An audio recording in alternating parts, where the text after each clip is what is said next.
வணக்கம் ஃப்ரெண்ட்ஸ். பாண்டியன் ஸ்டோர்ல என்ன நடக்குதுன்னு ஒரு நேரம் பார்த்துட்டு வரலாமாங்க? வெளிய பாண்டியன் கோமதி கிட்ட சீன போட்டுட்டு ரூம்குள்ள வந்து உட்கார்றாங்க சுகன்யா. பின்னாடியே வராரு பழனி. வெளிய ரோட்ல வச்சு ஒருத்தி உன் பொண்டாட்டிய அசிங்கப்படுத்தி இருக்கா. அந்த கவலை கொஞ்சமாச்சும் உங்களுக்கு இருக்கா? அப்படின்னு சுகன்யா கேட்க, அதில்ல மீனா நல்ல விவரமான பொண்ணு. யார்கிட்ட எங்க வச்சு என்ன பேசணும்னு நல்லா தெரிஞ்ச பொண்ணு. மீனா அப்படியெல்லாம் பேசி இருக்கவே இருக்காதே. நீதான் ஏதோ தப்பா சொல்றேங்கிறாரு பழனி. இல்லனா பொய் சொல்ற அப்படின்னு பழனி சொல்ல, என்ன பொய் சொல்றேனா அப்படின்னு சுகன்யா எழுந்து நின்னு மிரட்டவும், இல்ல இல்ல இரு, இல்லனா ஒருவேளை வேற ஏதாவது நடந்ததா அப்படின்னு பழனி சமாளிச்சுட்டு கேட்க, வேற ஏதாவதுனா அப்படின்னு சுகன்யா கேட்க, இல்ல உனக்கும் மீனாவுக்கும் வேற ஏதாவது பிரச்சனை நடந்ததா, அதனால நீ மீனா மேல ஏதாவது வீண் பழி சொல்றியா அப்படின்னு பழனி கேட்க, அப்ப என் மேல உங்களுக்கு நம்பிக்கை இல்ல அதானேங்கிறாங்க சுகன்யா. இல்ல, ஏய் ஏய் அப்படியெல்லாம் இல்ல அப்படின்னு பழனி நெளிஞ்சிட்டு இருக்க. கட்டுன பொண்டாட்டி கண்ணீரும் கம்பளையுமா வந்து நிக்கிறேன். ரோட்ல வச்சு ஒருத்தி அசிங்கப்படுத்திருக்கான்னு கதறேன். இன்னும் கூட என் உடம்பு நடுக்கம் நிக்கவே இல்ல. எனக்கு ஆறுதலா 2 வார்த்தை பேச துப்பு இல்ல. மீனா நல்லவன்னு கொடி புடிச்சிட்டு வர்றீங்க அப்படிதானே அப்படின்னு சுகன்யா கத்த. இல்ல சுகன்யா, அது அதுன்னு பழனி தடுமாறிட்டு இருக்க. என்ன வர வர மீனா மேல அன்பு ஜாஸ்தியாகிட்டே போகுது. என்ன விட மீனா தான் உங்களுக்கு ரொம்ப முக்கியமோ அப்படின்னு சுகன்யா சொல்ல, அதிர்ந்து போற பழனி, ஏய் ஏய் என்ன பேசுற நீங்கிறாரு. நீங்க அவகிட்ட சிரிச்சு சிரிச்சு பேசுறத நான் கவனிக்கலன்னு நினைக்காதீங்க அப்படின்னு சுகன்யா சொல்ல, கடுப்பாயிடுறாரு பழனி. சுகன்யான்னு கத்துறாரு, இதோ பாரு வார்த்தைய அளந்து பேசு. அந்த புள்ளைக்கு நான் சித்தப்பா, அப்பா ஸ்தானம் அப்படின்னு பழனி சொல்ல, சொந்த சித்தப்பா ஒண்ணு இல்லையே, ராஜிக்குனாலும் பரவாயில்ல, சொந்த சித்தப்பான்னு சொல்லலாம். மீனாவுக்கு சுத்தி வளைச்சு சித்தப்பா தானேன்னு ஒரு ஆட்டம்பாம அசால்ட்டா வீசுறாங்க சுகன்யா. சுகன்யா இதோ பாரு, பேசுறத நிறுத்து, கடவுளுக்கே பொறுக்காது. இதெல்லாம் ரொம்ப தப்பு சொல்லிட்டேன்னு ஆத்திரத்துல நடுங்குறாரு பழனி. நான் எதையும் கவனிக்கலன்னு நினைக்காதீய. நீங்க பண்ற எல்லா வேலையும் பாத்துக்கிட்டு தான் இருக்கேங்கிறாங்க சுகன்யா. என்ன என்ன நான் என்ன பண்ணேன், என்ன பண்ணேன் அப்படின்னு பழனி கேட்க, அவளுக்கு அப்படியே பாஞ்சு வந்து சப்போர்ட் பண்றீங்க. அவ அப்படியெல்லாம் பேசியிருக்க மாட்டான்னு சூட ஏத்தி சத்தியம் பண்ற மாதிரி பேசுறீங்க. என்ன அம்புட்டு நல்லா தெரியுமா அவளை பத்தி உங்களுக்கு அப்படின்னு சுகன்யா வேற அர்த்தத்துல பேச, ஏய் வாய கழுவு, தயவு செய்து இந்த மாதிரி எல்லாம் பேசி உறவுங்களை கொச்சப்படுத்தாத, உன்ன அவ்வளவுதான் சொல்லிட்டேன் அப்படிங்கிற பழனி கோபத்துல அங்கிருந்து வெளியே போயிடுறாரு.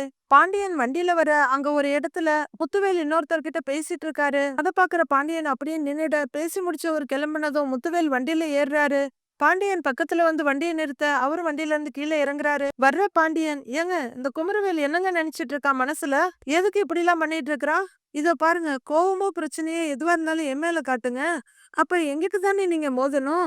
எதுக்கு உங்க வீட்டு சின்ன பையல ஏவி விட்டு என் மகளோட வாழ்க்கைய பாழாக்க பாக்குறீங்க அப்படின்னு பாண்டியன் கேட்க, உன் மகனை ஏவி விட்டு என் மகளை இழுத்துட்டு ஓட வச்சவன் தானே நீ. நீ எல்லாம் நாக்கு மேல பல்ல போட்டு பேசலாமா அப்படின்னு முத்துவேல் கேட்க, இதோ பாருங்க, விருப்பப்படுறது வேற, பழிவாங்குற குணத்தோட காதலிக்கிறது வேற அப்படின்னு பாண்டியன் சொல்ல, இப்ப என்ன உனக்கு பிரச்சனை, அதான் குமரவேல் உன் பொண்ணு பக்கம் திரும்ப மாட்டான்னு சொல்லிட்டேன்ல அப்படின்னு முத்துவேல் கேட்க, அத நீங்க தாங்க சொன்னீங்க. ஆனா அவன் அத கேட்ட மாதிரி தெரியலையே. அரசியோட காலேஜ் வாசல்ல போய் நின்று இருந்திருக்கான். அதுவும் இல்லாம அரசி கூட பேசுறதுக்கு வேற முயற்சி பண்ணியிருக்கான். என்னங்க இது, வாயடிச்சு போய் பேசாம நிக்கிறீங்க அப்படின்னு பாண்டியன் கேட்க, திகைச்சு போன முத்துவேல், அப்படிலாம் நடந்திருக்காது அப்படின்னு சொல்ல, நடந்துச்சுங்க. என் மேல உங்களுக்கு நம்பிக்கை இல்லைன்னா சுகன்யாவை போய் கேட்டு பாருங்க. அந்த புள்ளதான் அரசிய கொண்டு போய் காலேஜ்ல விட போச்சு. சுகன்யா தான் குமார் வந்ததை என்கிட்ட சொன்னுச்சு. பொறுமையா இருக்கணும், தாழ்ந்து போகணும்னு எனக்கு எந்த அவசியமும் கிடையாது. பொம்பளை பிள்ளை விஷயங்கிறதுனால அமைதியா இருக்கேன். வீட்ல இருக்கிறவன் அடங்கவே மாட்டேங்கிறான். அந்த கேடுகெட்ட பைய கூட பேச்சுவார்த்தை வச்சுக்காதன்னு என் மவகிட்ட சொன்னேன்.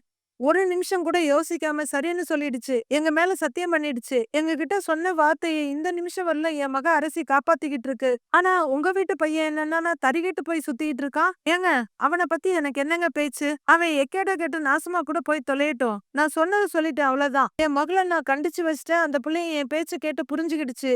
அதே மாதிரி உங்க வீட்டு பையில கண்டிக்க வேண்டியது உங்க பொறுப்பு தானே. நீங்களும் உங்க தம்பியும் ஊர் நியாயமெல்லாம் பேசுறீங்கல்ல, ஏன் உங்க வீட்டு பையல அடக்கி வைக்க தெரியாதோ. இதோ பாருங்க, அவனை நீங்க அடக்கி வைக்கல, அடுத்த தடவையெல்லாம் இந்த மாதிரி உங்ககிட்ட வந்து ஒப்பிச்சுக்கிட்டு இருக்க மாட்டேன். நானே அவனை அடக்க வேண்டியதா இருக்கும்.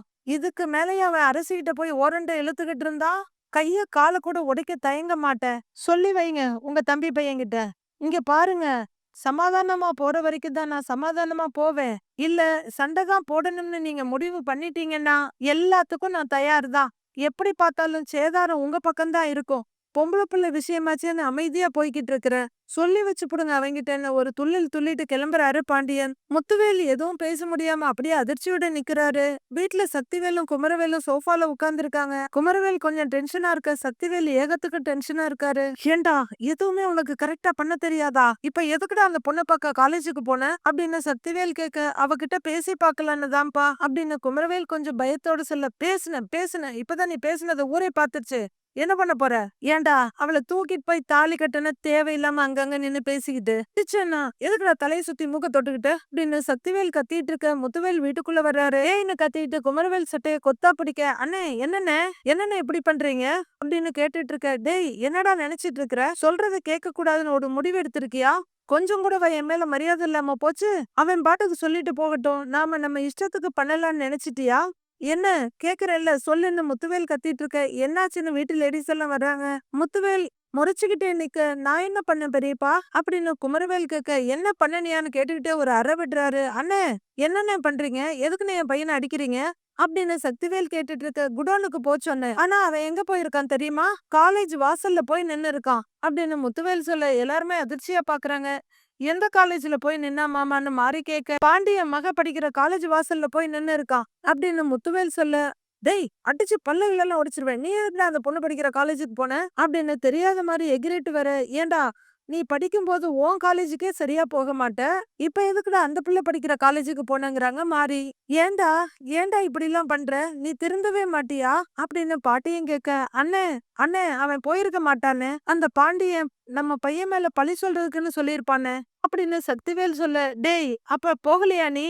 டேய் கேக்குறேன்ல சொல்லு அப்படின்னு முத்துவேல் கேட்க, நான் போகல பெரியப்பாங்கிறாரு குமரவேல். அடுத்த அறை பலார்னு விழுது. ஏங்க அப்படின்னு எல்லாரும் பதறிட்டு இருக்க. அண்ணே சொல்லிட்டே இருக்கேன், சொல்ல நீங்க என் பையனை அடிச்சுட்டே இருக்கீங்க அப்படின்னு சக்திவேல் கேட்க, பொய் சொல்றியா? பொய்யா சொன்ன? பாண்டிய சொல்றான்டா, நீ காலேஜ் போனேன்னு சொல்றான், போனியா இல்லையா சொல்லுங்கிற. முத்துவேல், என்ன அந்த மளிகை கடைக்காரன் சொல்றத நம்புவீங்க, நான் பெத்து வளர்த்த பையனை நம்ப மாட்டீங்க அப்படிதானேன்னு கொதிக்கிறாரு சக்திவேல். சக்தி இதுல குறுக்க வராத, அசிங்கமா கேக்குறான்டா அவன். என் பொண்ணை நான் அடக்கி வச்சுட்டேன், உன் தம்பி பையனை அடக்கி வைக்க உனக்கு துப்பு இல்லையான்னு கேக்குறான். இதோ பாருடா கடைசியா சொல்றேன், ஒழுங்கா இருக்கிறதா இருந்தா இரு, இல்ல இப்பவே வீட்டை விட்டு போயிரு அப்படின்னு முத்துவேல் சொல்ல, எல்லாருமே அதிர்ச்சியா பாக்குறாங்க. அண்ணே எதுக்குன்னு இவ்வளவு பெரிய பெரிய வார்த்தையெல்லாம் சொல்றீங்க? அவன் உன் புள்ள மாதிரின்னு அவனையே விட்டு விட்டு வெளியே போக சொல்றீங்க அப்படின்னு சக்திவேல் கேட்க, இவன் பண்ற அக்கிரமத்துக்கு என்னாலெல்லாம் மத்தவங்களுக்கு பதில் சொல்லிட்டு இருக்க முடியாது. இதுக்கு மேல இவன் ஒழுங்கா இருக்கலன்னா நானே இவன் கழுத்தை பிடிச்சு வெளியே தள்ளிடுவேன், ஜாக்கிரதைன்னு மிரட்டுறாரு முத்துவேல். அவரு அங்கிருந்து போயிட, ஏண்டா ஏண்டா இப்படி எல்லாம் பண்ற? நீ அடங்கவே மாட்டியா? யோ உன் பெரியப்பாவை நீ எப்பவுமே கஷ்டப்படுத்திக்கிட்டே இருக்கணுமா?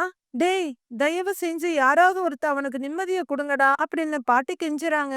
குமாரு அரசிக்கு மாப்பிள்ள பாத்துட்டாங்க, உனக்கு உன் பெரியப்பா பொண்ணு பாத்து வச்சிருக்காரு, ஒழுங்கா அவரு சொல்ற பொண்ண கல்யாணம் பண்ணிக்கிட்டு நிம்மதியா வாழ்ற வழிய பாரு குமாரு, உன் வாழ்க்கையை நீயே கெடுத்துக்காத அப்படின்னு வடிவு சொல்ல, சொல்றதெல்லாம் காதுல விழுதா இல்லையாடா உனக்கு? இங்க பாரு குமாரு, உன்னை பெத்தவனா மத்தவங்களை விட உன்னை பத்தி எனக்கு தான் நல்லா தெரியும். நீ எந்த நோக்கத்தோட அந்த அரசி புள்ளைகிட்ட பழகிட்டு இருக்க, எதுக்காக அவ முன்னாடி திரும்ப திரும்ப போய் நின்னுட்டு இருக்கன்னு எனக்கு எல்லாம் நல்லா தெரியும். இதோ பாரு கைய கால வச்சுட்டு சும்மா இல்லன்னு வச்சுக்கோயேன், உன் பெரியப்பா உன்னை வீட்டை விட்டு துரத்துற வரையில நான் பாத்துக்கிட்டு சும்மா எல்லாம் இருக்க மாட்டேன் அப்படின்னு மாறியா அவங்க பங்குக்கு மிரட்ட.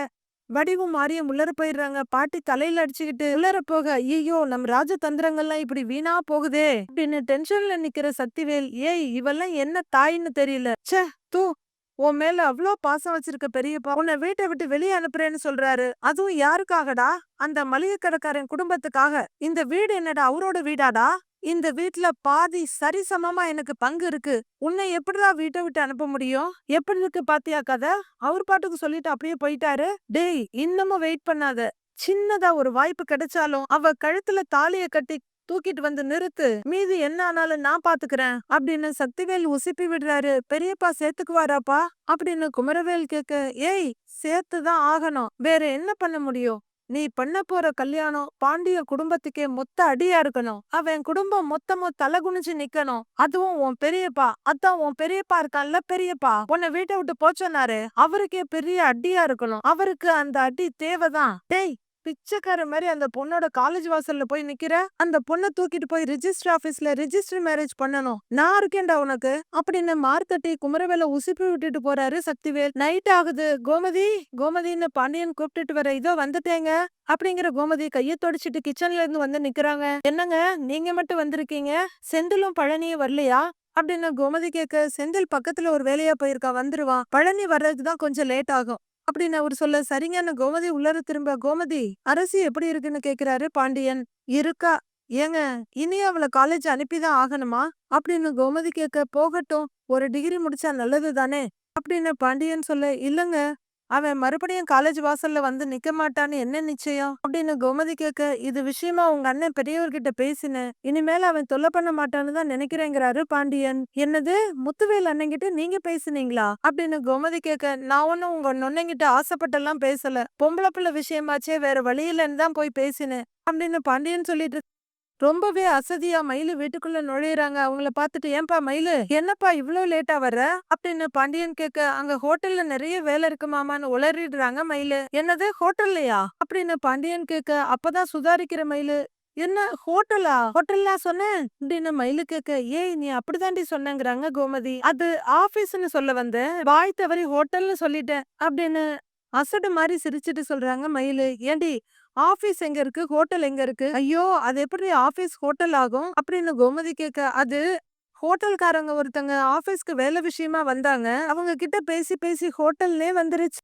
மீனா கிட்ட பேசி பேசி நீங்களே என்ன பல தடவை மீனான்னு கூப்பிட்டுருக்கீங்கல்ல, அந்த மாதிரிதான் அப்படின்னு அசட்டு சிரிப்பு சிரிச்சிட்டு மயிலு சொல்ல, அப்படி இருந்தாலும் மீனா அப்படின்னு கோமதி ஆரம்பிக்க, பாருங்க பாருங்க இப்ப கூட மீனான்னு தான் கூப்பிடுறீங்க, சரிங்க அத்தை, நான் போய் குளிச்சுட்டு ஃப்ரெஷ் அப் ஆயிட்டு வந்துடுறேன் அப்படிங்கிற மயிலு தப்பிச்சேன் பொழிச்சேன் அங்க இருந்து ஓடுறாங்க. ஏங்க இவளை பாக்குறதுக்கு பாவமா இருக்குங்க, பேசாம அவ ஸ்கூல்லயே வேலை பார்த்திருக்கலாம், தான்னு 4 மணி ஆனதும் வீட்டுக்கு வந்துருவா, இப்போ எப்ப வருவான்னு தெரியவே மாட்டேங்குது அப்படின்னு கோமதி சொல்ல, நாமளா அந்த வேலைக்கு போக சொன்னோம், மயிலு தானே ஆசைப்பட்டு அந்த வேலைக்கு போயவே தீருவேன்னு போச்சு, விடு அப்படிங்கிறாரு பாண்டியன். அப்போ சுகன்யா அப்படியே மெல்ல வெளியே வந்து பாண்டியன் கிட்ட வந்து நின்னு, அண்ணே இன்னும் அவங்க வரலையா அப்படின்னு கேட்க, ஒரு வேலையா அனுப்பிச்சு விட்டுருக்கேன்ப்பா, இப்ப வந்துருவான்னு பாண்டியன் சொல்ல, சுகன்யாவோட முகம் சுண்டி போயிருக்கு. சுகன்யா நீ எப்போ ஒரு மாதிரியா இருக்க அப்படின்னு பாண்டியன் கேட்க, இல்லங்க அவ காலையில இருந்தே இப்படிதான் இருக்கா அப்படின்னு கோமதி சொல்ல, என்னாச்சுமா அப்படின்னு பாண்டியன் கேக்குறாரு. தெரியாத மாதிரியே கேக்குறீங்களே, மீனா என்னைய திட்டினா, காலேஜ் வாசல்ல வச்சு வாடி போடினா,